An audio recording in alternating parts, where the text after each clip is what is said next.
Alright guys, I'm back with another chapter in Exodus. We're in Exodus chapter 20, where the header reads, 10 Commandments for the Covenant Community. And we'll get right into it, guys.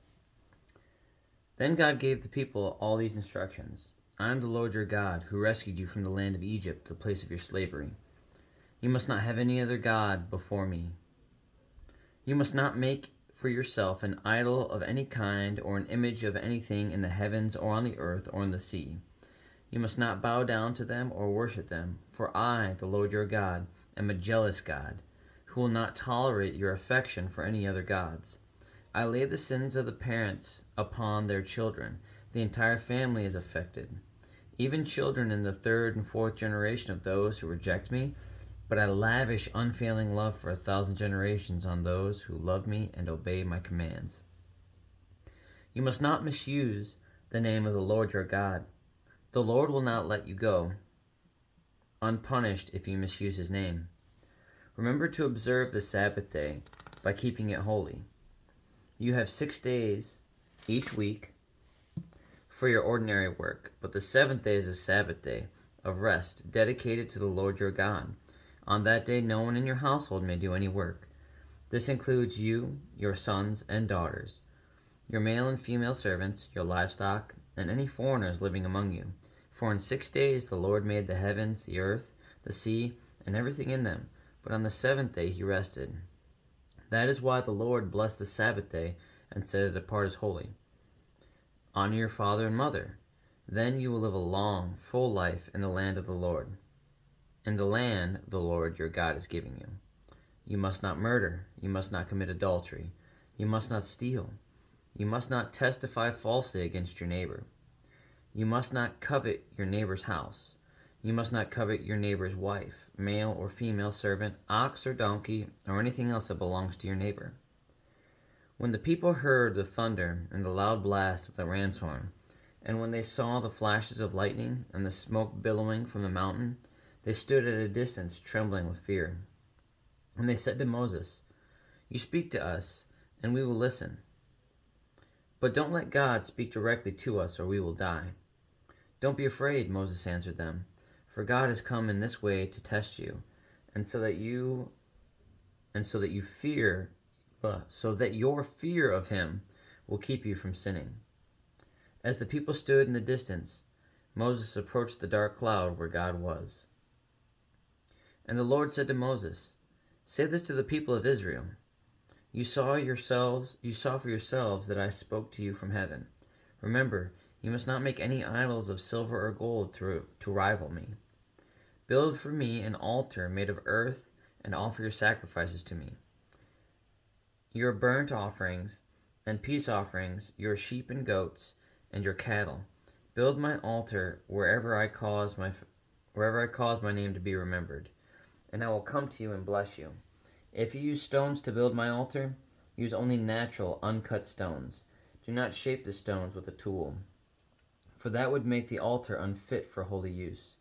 Do not approach my altar by going up steps. If you do, someone might look up under your clothing and see your nakedness." And that's the end of chapter 20. So,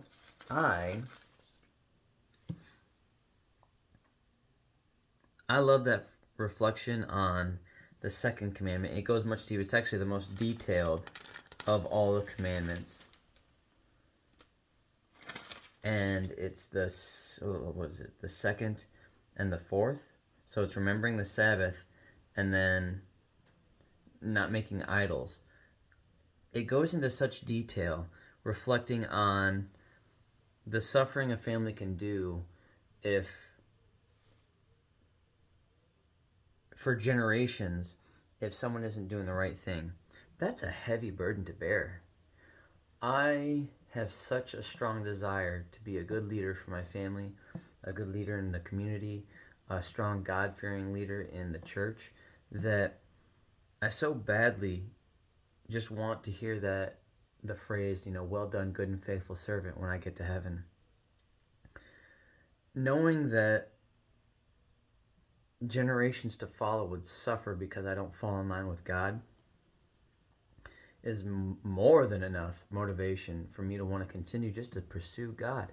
And not that I would do that selfishly. I would do that simply because, one, I mean, there are some selfish aspects to it. I know what I'm promised when I follow Him. And I know what He has in store for me. And I know that He gave me everything that I have to be thankful for. And so, that among so many other things. But to see that there is promised fallout for my children and my entire family could be affected by simply disregarding God and not doing the right thing and wasting the blessings and the gifts that He gives me on, self pursuits and all these other things that aren't worthy of any other title like that. And so I like that reminder. I haven't done a good enough job reading this thing page to page or cover to cover as far as the Bible goes. And so when I read through passages that I know the story that belongs to the passage, but I don't know the entire passage that belongs to the story, if that makes sense. And so going back through and reading all of this and continuing to study and reflect on it, there's so much wisdom in here that sets up parameters for success that if you just follow Him, the only option you have is success. Now, I didn't say ease of life. I didn't say all these other things that some people think, oh, when I think success, I think all this money and all this affluence, and I think, but to some extent, that's promised too. If you execute the way this book tells you to execute, He tells you certain things. He tells you you'll have long days, as far as a long life, being able to experience things. Says that you'll be able to see your children's children. Says that you'll have a certain level of success and affluence, and that's monetary and spiritual and health-wise, all these things. That if you just fall in line, God will take care of the rest, and He continues to reinforce that chapter after chapter after chapter after chapter. It's encouraging. It's discouraging to be in this world, but God tells you that if you do not act of this world and you die to self every day and you fight against the flesh, that not only will He help you fight, but He's already won on your behalf. And so I love that. I'll leave tonight's study at that. On that note, have a good night. God bless. I love you. Jesus loves you. And I'll be back for chapter 21 of Exodus, where the header reads, Fair Treatment of Slaves. And on that note, have a good night. God bless, guys. I'll see you tomorrow.